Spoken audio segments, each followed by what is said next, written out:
வாயில்லா ஜீவன்கள் தண்ணீர் குடிப்பதற்காக ஒரு புண்ணியமாக இந்த வெட்டி கொண்டிருக்கிறார்.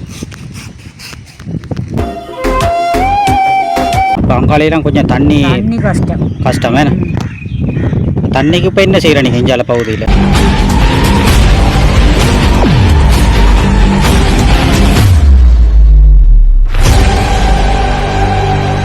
உறவுகள் அனைவருக்கும் வணக்கம். யாழ்ப்பாணத்தில் அமைந்துள்ள புங்குடிதீவு பகுதியில் இருக்கின்ற பல்வேறு சுற்றுலா தலங்களை நாங்கள் சுற்றி காட்டிக் கொண்டிருக்கிறோம். அந்த வகையில் இன்றைய தினம் புனித சவேஷ்டிய தேவாலயம், புங்குடிதீவு மகாவித்தியாலயம் மற்றும் மக்களுக்கு தண்ணீர் பிரச்சனை இருக்கின்றது. அந்த பிரச்சனை தொடர்பாக மற்றும் மாடுகளுக்கு தொட்டிகள் அமைக்கப்பட்டு வித்தியாசமான முறைகளில் தண்ணீர் வழங்கி கொண்டிருக்கிறார்கள். அதோடு நொங்குகள் எல்லாம் இங்கே விற்பனை செய்கிறார்கள். அந்த காணொலியில் மற்றும் வீடுகள் எல்லாம் வெறிச்சோடி காணப்படுகின்றது.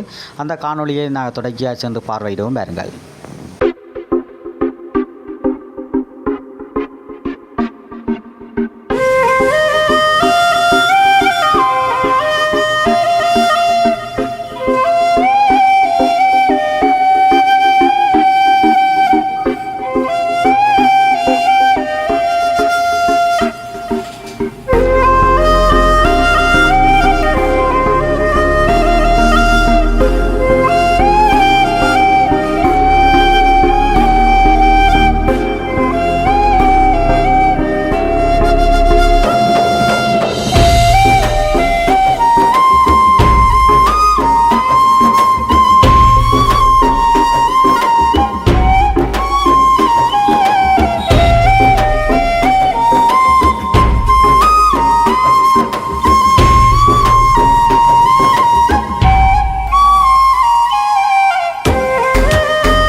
புங்குடிதீவு பகுதியில் பாருங்கள் நொங்கு எல்லாம் சீசன்.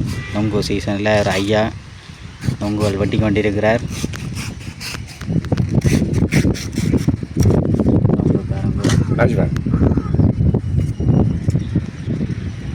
என்ன இருக்கு வட்டி தான் வட்டி கூட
பெருக்கு மரம் பார்வையிட செல்லுகின்ற பாதையில் இந்த மாடுகள் தண்ணீர் குடிப்பதற்காக இந்த புங்குடிதீவு பகுதியில் அமைக்கப்பட்டிருக்கின்ற இந்த தண்ணீர் தொட்டியை தான் நீங்கள் தற்போது பார்க்குறீங்க.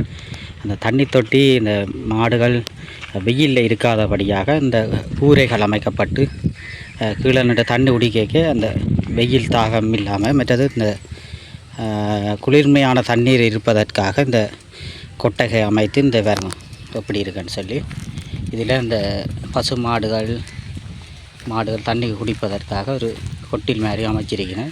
மிக வித்தியாசமான முறைகளிலே ஒரு இந்த பசுக்களை பேணி பாதுகாப்பதற்கும் இந்த வாயில்லா ஜீவன்கள் தண்ணீர் குடிப்பதற்காக ஒரு புண்ணியமாக இந்த தொட்டி அமைத்தவர்களுக்கு நாங்கள் நன்றி கூறுகிறோம். இப்படியான தொட்டிகளை வீதியோரங்களிலே இந்த பசு மாடுகள் குடிப்பதற்கு அமைக்கப்பட்டால் இன்னும் சிறப்பாக இருக்கும். இப்படியான வேறு தொட்டி அமைக்கப்பட்டிருக்கிறார்கள். மிகவும் சிறப்பாக இருக்கின்றது. வர செய்தவர்களை நாங்கள் பாராட்ட வேண்டும். இது புங்குடிதீவு பகுதியிலே இந்த பெருக்க மரம் பார்வையிட செல்கின்ற பகுதியிலே இந்த கொட்டகையானது அமைய பெற்றிருக்கின்றது. இப்படியே நாங்கள் தொடர்ச்சியாக இந்த பெருக்க மரம் இருக்கின்ற இடத்துக்கு நாங்கள் தற்போது போகிறோம். அப்படியே தொடர்ச்சியாக சென்று பார்வையிடுவோம் பாருங்கள். ஆமாம், இங்கே என்னென்ன இடங்கள் இப்போ பார்க்கக்கூடிய மாதிரி இருக்குது புங்குடுதீவில்? பெருக்க மரம் பார்க்கலாம். நீங்கள் சின்ன வயசுலேருந்து இங்கே தான் இருக்கிறீங்களோ? நாங்கள் நைனாது சொந்த இடம். நாங்கள் பிரச்சனைகளோட வந்து எப்படி இடங்கள் இங்கே கொஞ்சம் வெயில் இல்லைன்னா கடுமையாக இருக்குது. தண்ணி கிடையாது, தண்ணி தட்டுப்பாடுகள். ஆனால் தண்ணி அந்த பைப்பெல்லாம் பூட்டி கிடக்கு. ஆனால் இங்கே தண்ணி வேற இல்லையோ?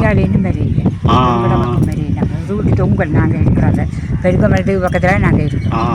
அப்போ அங்காலையெல்லாம் கொஞ்சம் தண்ணி கஷ்டம் வேணும். தண்ணிக்கு இப்போ என்ன செய்கிறோம் நீங்கள் இஞ்சால பகுதியில்? பவுசர் தண்ணி வந்தால் தான் நாங்கள் குடிக்கிறது. குடிச்சா என்ன, சமைச்சா என்ன, குளிச்சா என்ன, குளிக்கவும் அதுதான். இல்லையாண்டா கிணறெல்லாம் கடல். இப்போ எல்லா இடமும் இந்த தண்ணியர் கொஞ்சம் தண்ணி கஷ்டம். உப்பு தண்ணி ஏன்னா உப்பு தண்ணி அதால் கஷ்டம் குடிக்கிறது. சரியான கஷ்டம் இல்லையா, தண்ணியாலாம் பெரிய கஷ்டம். இதை பார்க்குறவங்க அமைச்சர் மாதிரி பார்த்தா இதை பார்த்து உதவி செய்யணும் மக்களுக்கு. கட்டாயம் இப்போ எலெக்ஷனுக்கு வந்து வாக்கு போட்டு நாங்கள் அவர்களை தெரிவு செய்ய அவையில் எங்களுக்கு மக்களுடைய பிரச்சனையை முதல் கருத்தில் கொண்டு அவைகளுக்கு முதன்மையாக இப்போ தண்ணி இருந்தால் தானே எது என்றாலும் இப்போ பயிரை உண்டாக்குறோம் என்றாலும் கட்டாயம் தண்ணி தான் வேணும். இந்தியால சரியான வெயிலும் அந்த கடலை ஆண்டிய பகுதி தானே கொஞ்சம் தண்ணி வச்சு என்ன செய்கிறது. உப்பு தண்ணி என்றாலும் இப்போ இந்த காற்றோட தண்ணியெல்லாம் வச்சு கிணறெல்லாம் சரியாக வச்சு போய் உங்களோட வீட்டு கிணறுகள் இப்படி தண்ணி கொஞ்சம் கிடக்கா. நான் சரியான கடல் தண்ணி உப்பு தண்ணியாக இருக்குமே. தண்ணி தட்டுப்பாடுகளாக இருக்குது இந்தியால பகுதி. சரியான தண்ணி தட்டுப்பாடு. இந்தியால மக்கள் என்ன ஜீவன முதல்ல என்ன தோட்டமோ இல்லை கடத்தொழில செய்கிறாங்க? தோட்டம் எல்லாம் வயல்கள் எல்லாம் செய்கிறாங்க. இப்போ தண்ணி குளங்களா அங்கே இருந்து வந்து யாழ்ப்பாணம் இருந்து 200 வந்து இங்கேருந்து 600 ரூபாய்ங்கிற இடத்துக்கு போய் சேருவோம். ஆ இப்போ நீங்கள் இங்கே ஆட்டோவெலாம் போய் போகிறது? போகிறோம். ஆட்டோவுக்கு 400 வேணுமா ஒரு தம்பியை அடிச்சுட்டு வந்தீங்க. பஸ்ஸுகள் இல்லை உங்களோட உள்ளுக்கு போ ஒரு 6:45 கொண்டு 7:45 கொண்டு 9 மணி கொண்டு வரும். இல்லை பின்னேரத்துல எல்லாம் வந்தால் நாங்கள் ஆட்டோ பிடிச்சி தான் போகணும். ஆட்டோ பிடிச்சி உள்ளுக்கு போகிறதா கஷ்டம் தானே. நம்ம இங்கே கொஞ்சம் வெயிலும் தண்ணீர் தட்டுப்பாடு தான் முதல் மேன். தண்ணீர் இருந்தால் சரிங்க. நம்ம இதை அமைச்சு இதை பார்க்குற அகலாரம் தண்ணீர் வசதியை செய்தானே இல்லை மேன. செய்தானே இல்லை. சரிங்கம்மா, நன்றி. என்ன சரி, ஓகே ஓகே.